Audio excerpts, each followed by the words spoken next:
La verdad que abofeteó al Imperio Británico y que Margaret Thatcher siempre quiso ocultar sobre el soldado argentino, esa verdad empieza acá, en medio del infierno helado de Malvinas. El conscripto Pedro se detiene en mitad de la senda. La turba negra y empapada de las islas le cubre las botas, las rodillas, las manos que aferran el fal apuntando al frente, a la nada grisácea.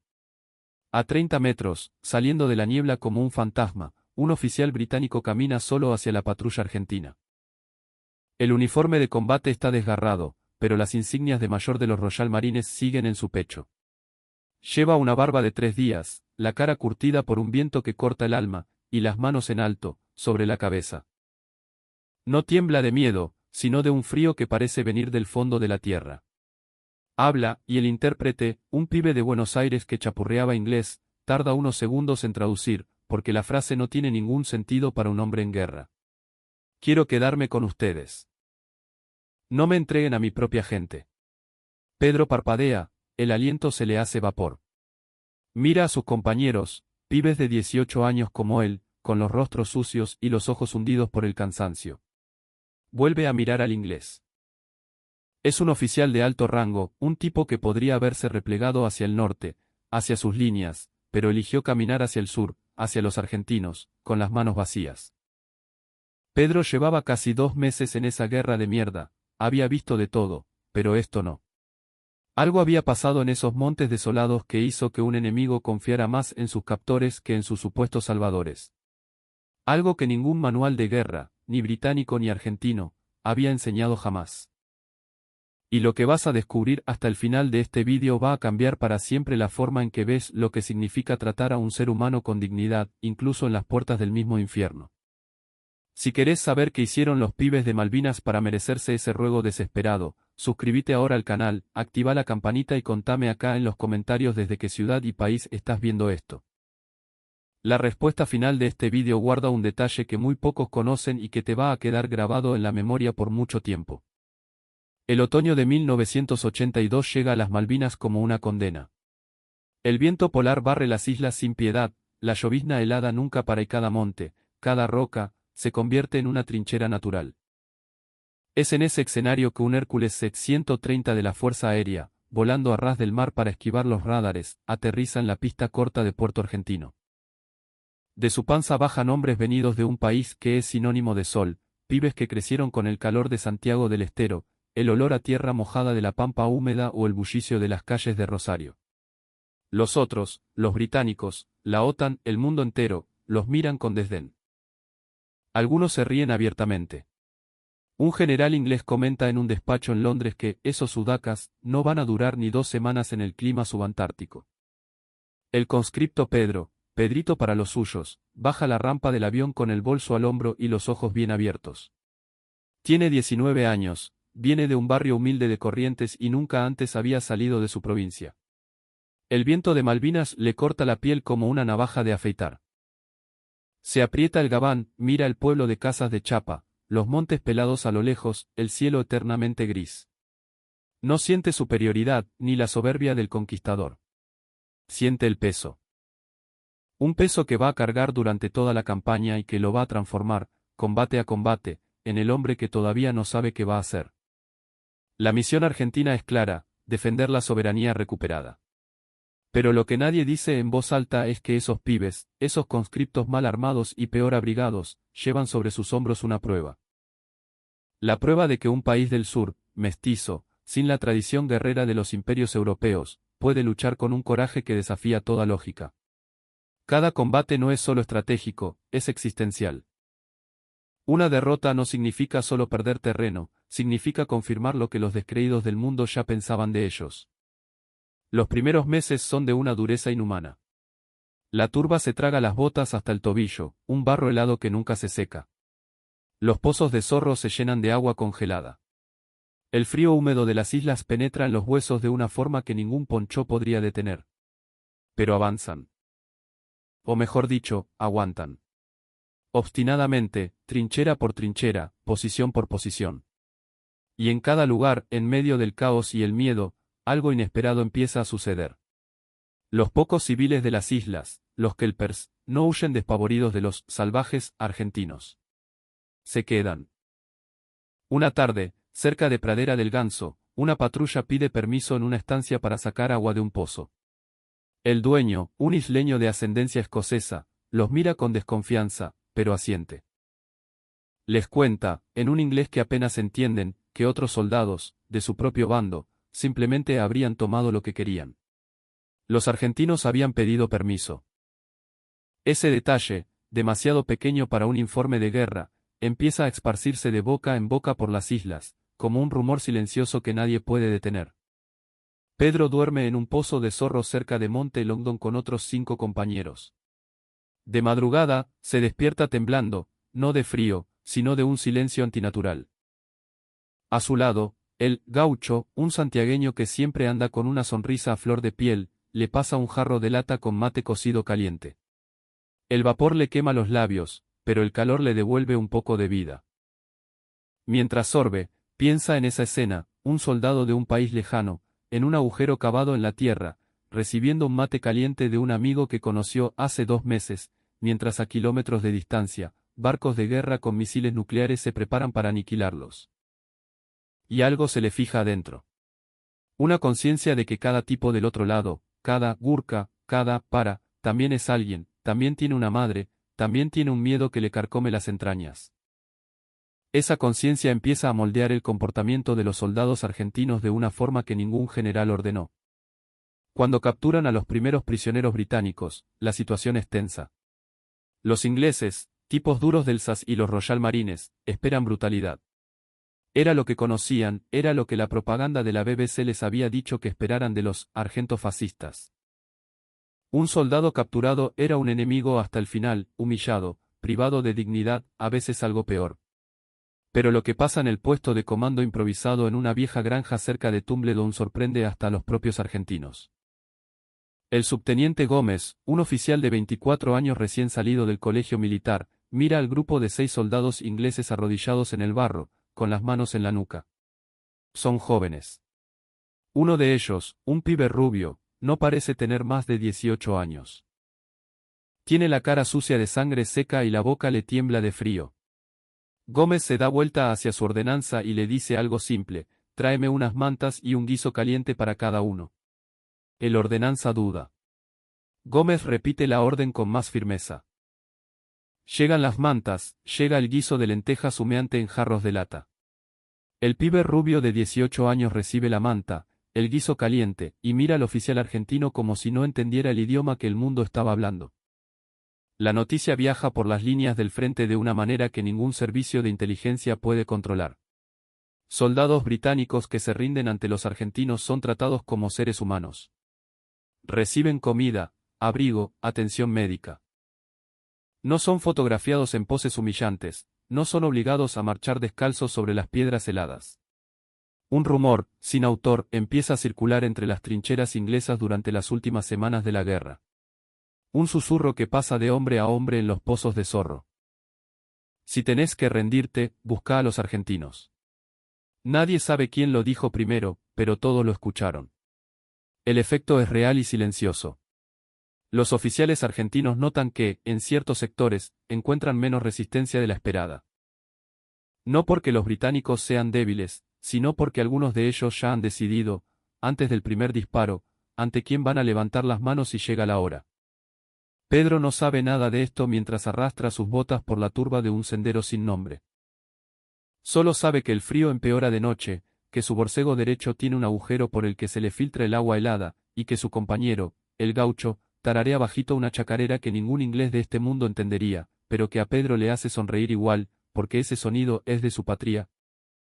Y la patria entera está ahí, en ese sendero, en ese frío, en esa guerra que nadie pidió pelear.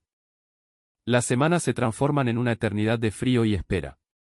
Los argentinos defienden sus posiciones con una ferocidad que asombra al mundo, y Pedro va dejando atrás al conscripto asustado que bajó del Hércules en Puerto Argentino. Cada bombardeo naval aguantado, cada ataque repelido, deposita en él algo que no tiene nombre en ningún manual, la conciencia de que es capaz, de que su pueblo es capaz. Y esa reputación, silenciosa como la niebla que cubre los montes por la noche, va llegando antes que ellos a cada lugar que aún está por venir, incluyendo a los oídos de un oficial británico que, en este preciso momento, Todavía está del otro lado de la batalla y que ya empieza a sacar sus propias cuentas. Semanas de turba, bombardeos y frío separan la llegada a Puerto Argentino del día en que todo va a converger en una única senda de tierra al sur de Monte Longdon. El mayor Thompson de los Royal Marines se despierta ese día de junio de 1982 con un pensamiento que no puede apartar. El comando central lo ha abandonado. Lo sabe no por la radio hace 3 días que no funciona, destruida por la artillería argentina. Lo sabe por el silencio de sus superiores. Cuando los generales dejan de dar órdenes, es porque ya no hay órdenes que dar. Y cuando no hay órdenes, cada oficial que todavía respira en Malvinas tiene que tomar la decisión más importante de su vida con sus propias manos. Thompson tiene 38 años, 2 hijos en Portsmouth cuyos rostros no ve hace meses, y una compañía de poco más de 100 hombres dispersos entre las rocas al sur de Longdon. La mayoría están exhaustos, algunos heridos, 3 ya no tienen botas decentes. La guerra que le juraron que sería un paseo militar está terminando no con una explosión gloriosa, sino con un vaciamiento lento, como el aire escapando de un pulmón perforado. Se levanta de su refugio improvisado y camina hasta una saliente de roca. La niebla de la mañana cubre el valle. En algún lugar, allá abajo, los argentinos resisten. Ya ha oído hablar de ellos. Al principio de la campaña, los informes de inteligencia eran de desprecio. Conscriptos mal preparados, soldados de un país bananero, hombres que se iban a rendir a la primera nevada. Pero los meses pasaron y los rumores cambiaron de tono. Un soldado de su propia compañía, capturado en Goose Green, logró mandar un mensaje corto a través de la Cruz Roja. El mensaje solo decía: estoy bien. Comida caliente. Trato digno. No les tengan miedo. Thompson releyó ese mensaje mentalmente 4 veces. La alternativa es lo que lo aterroriza. Sabe que si se repliega hacia el norte, hacia otras unidades británicas, lo espera un consejo de guerra por abandonar la posición. Conoce historias de oficiales británicos tratados como trofeos de guerra por sus propios generales para justificar los errores tácticos. No son certezas, son rumores. Pero en una guerra que se deshace en tiempo real, los rumores tienen el mismo peso que los hechos, a veces más. Convoca a su segundo al mando, el teniente Davis, en un rincón apartado. Los otros soldados fingen no prestar atención, pero el silencio de la mañana es tan absoluto que cualquier susurro viaja lejos. Thompson habla bajo, explica la situación sin adornos. 100 hombres, munición para menos de un día de combate, órdenes que no llegan y 2 direcciones posibles: norte, hacia la humillación y el consejo de guerra, o sur, hacia los argentinos. Davis no duda. Él también conoce el rumor que circuló por las trincheras. Él también ha hecho la cuenta. La decisión no se toma con heroísmo. No hay discurso. No hay bandera. Thompson simplemente dobla su mapa, se lo guarda en el bolsillo del gabán y le dice a Davis que reúna a los hombres en el sendero en 20 minutos. Van a marchar hacia el sur, en dirección a los pibes argentinos. 100 hombres exhaustos, hambrientos, con las botas destrozadas por la turba, que eligen la dirección de su rendición no por estrategia militar, sino por algo que ninguna academia de West Point o Sandhurst jamás puso en un manual: la reputación de humanidad de quienes los van a recibir. En ese mismo momento, a algunos kilómetros al sur, el conscripto Pedro avanza con su patrulla por el sendero de tierra que corta el valle. Va en la punta de la columna, el fal en la mano, los ojos barriendo la niebla de la mañana. Los casi 2 meses de campaña han cambiado al hombre que bajó del Hércules. El gaucho fue herido en Darwin y evacuado a la retaguardia.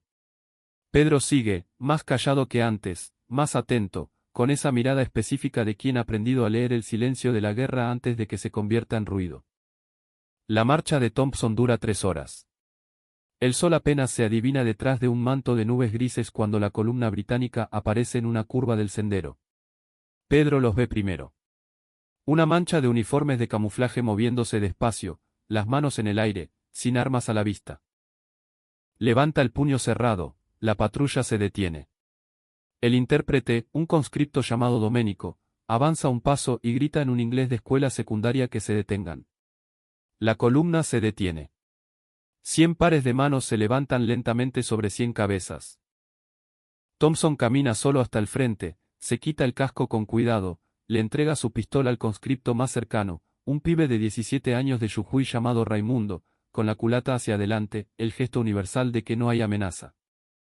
Después, hace algo que Raimundo va a contarles a sus nietos durante 40 años.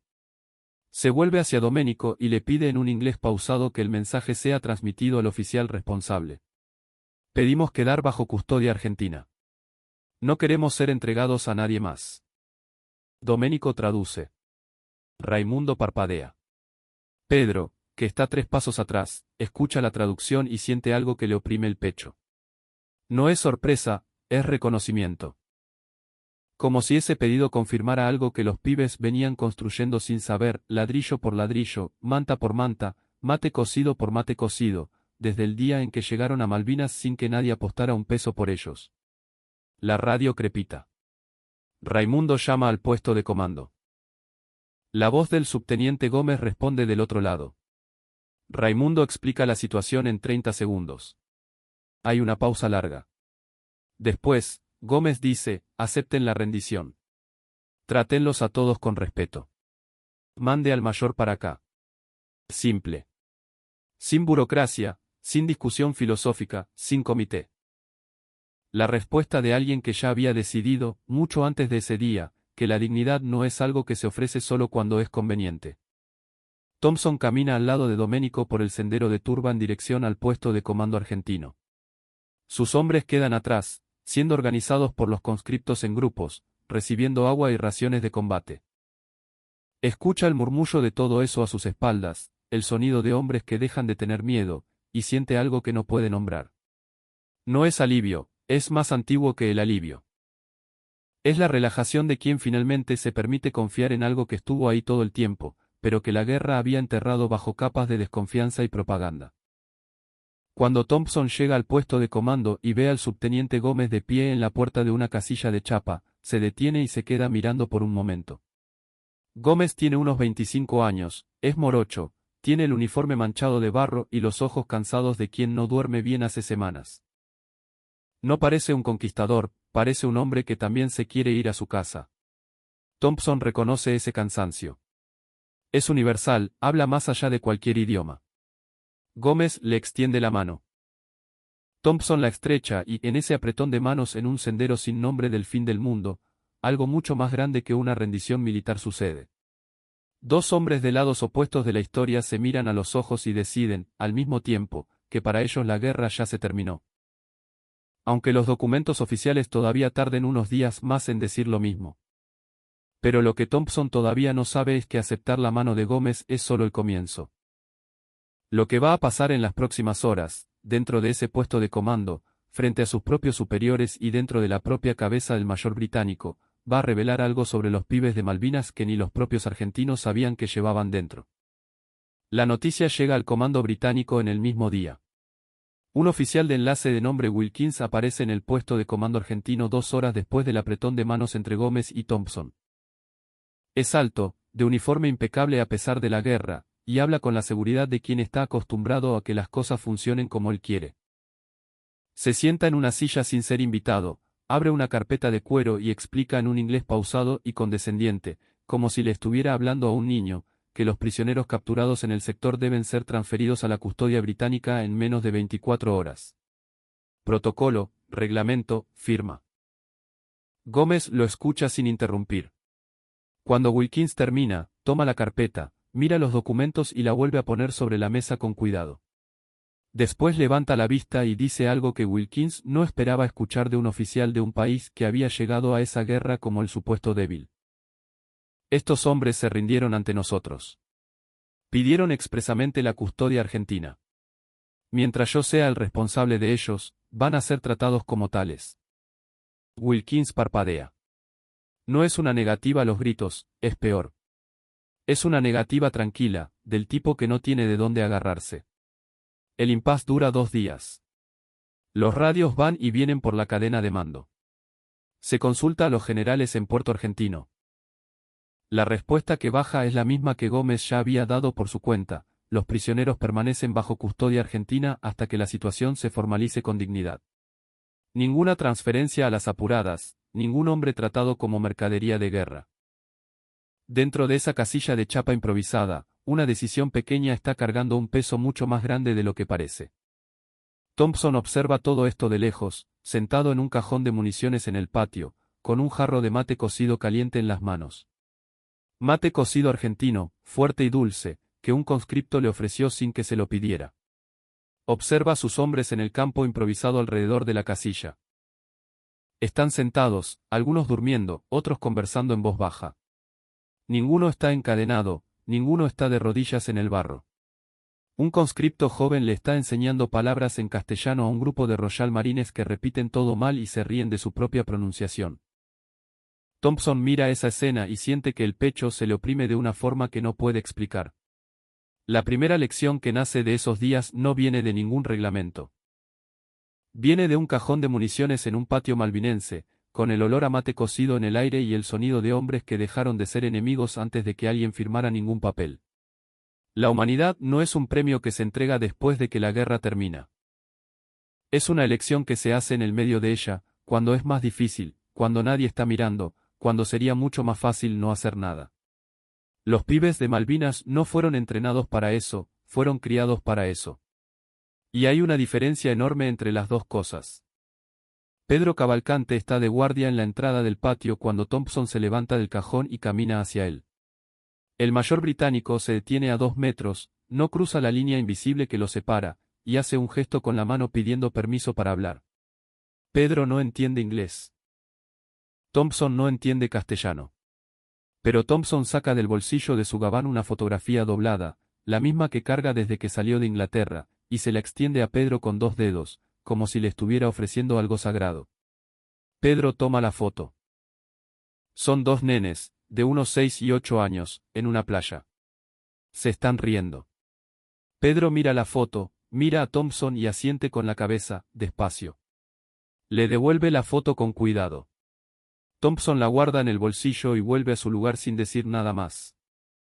Ese gesto silencioso es la segunda lección, y quizás la más importante de todas. La reputación que los soldados argentinos construyeron en los montes de Malvinas no se construyó con victorias militares, se construyó con gestos, con mantas entregadas en el frío, con permisos pedidos antes de entrar, con fotografías tratadas con respeto. En una guerra donde todo se mide en kilómetros avanzados y bajas contadas, los argentinos midieron algo que no cabe en ningún informe militar, la distancia entre tratar a alguien como un enemigo y tratarlo como una persona. La guerra en Malvinas termina oficialmente el 14 de junio de 1982. Los prisioneros bajo custodia argentina son eventualmente transferidos a otros centros administrados por las fuerzas británicas. Thompson parte en una columna de camiones una mañana de neblina. Antes de subirse al vehículo, busca a Domenico y le pide que le traduzca una última cosa a Gómez.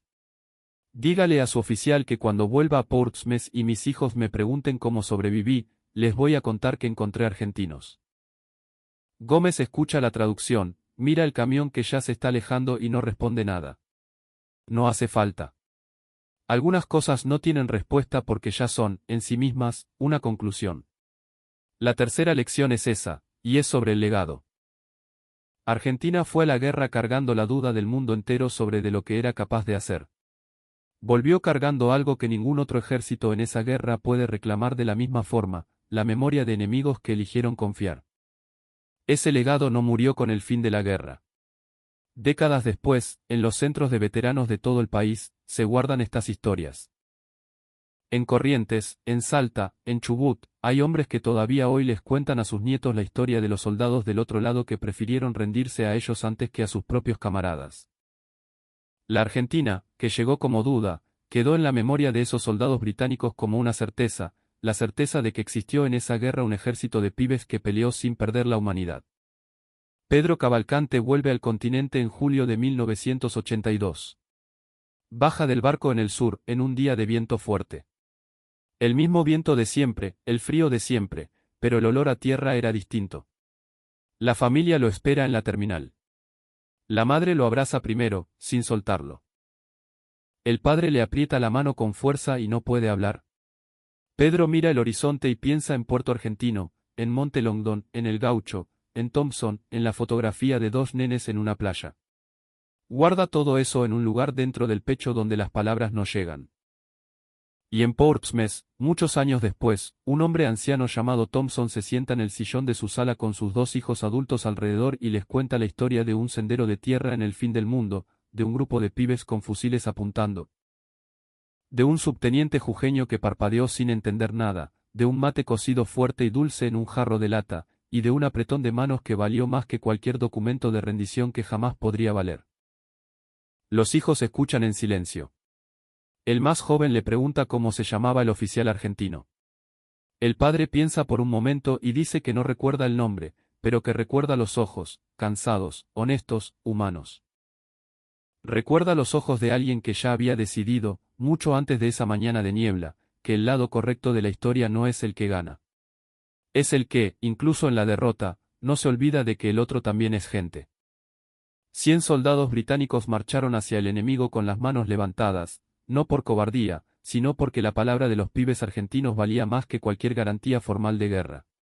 Eso no pasa por accidente.